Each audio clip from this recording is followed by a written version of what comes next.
Let's talk about 5 of the lesser visited gems in the Caribbean. If you've already checked off the big name destinations like Nassau, Cozumel, Puerto Plata, and Belize, and you're looking for something a bit more unique for your next cruise, you're in the right place.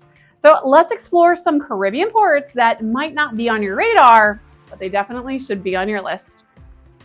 First up, we have St. Maarten.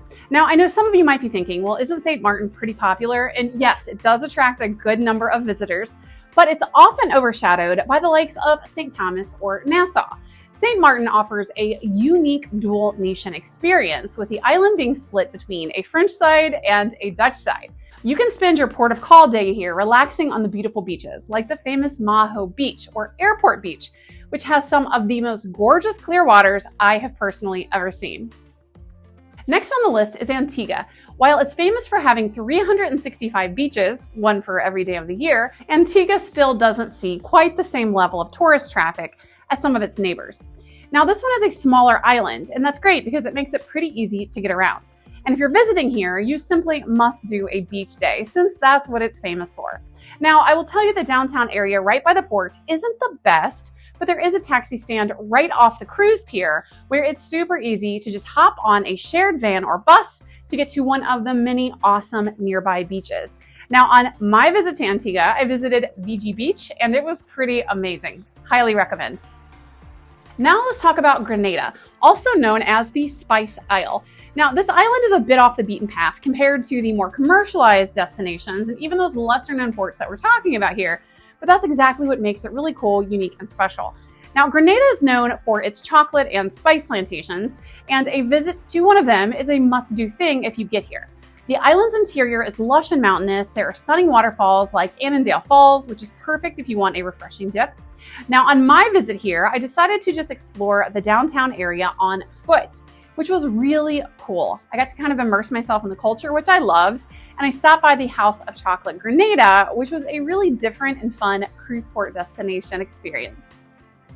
Moving on, we have Dominica. Now, don't get confused because this is not the Dominican Republic, and it's not pronounced Dominica. I made that mistake, but it's Dominica. Dominica is one of the Caribbean's most untouched islands, making it a paradise for nature lovers. The island is known as the Nature Island, and that's for a reason. If you visit here, you can hike through the dense rainforest, visit the UNESCO World Heritage Site of the Pitons National Park, and even swim in the natural hot springs at Wotan Waven. Now, on my visit here, I hired a private driver so I could explore much of this lush island, and I absolutely loved this one. This included a stop at the unbelievably and almost indescribably gorgeous Spani Falls, where we were literally the only people there. It truly was something like out of a movie or out of a dream. And finally, let's highlight St. Kitts. While it's gaining in popularity, it still tends to fly under the radar compared to some more famous ports. I've been there a few times and I always have a good time. St. Kitts offers a mix of history, adventure, and relaxation. If you visit here and you like history, especially military history, I encourage you to explore the Brimstone Hill Fortress, which is a UNESCO World Heritage Site where you get some stunning views of the island. I personally visited here and I thought it was really cool. If you want a bit of adventure, you can do what I did on another visit there, which is an ATV excursion. Warning though, you will get really dirty. And of course, the island is known for some amazing beaches.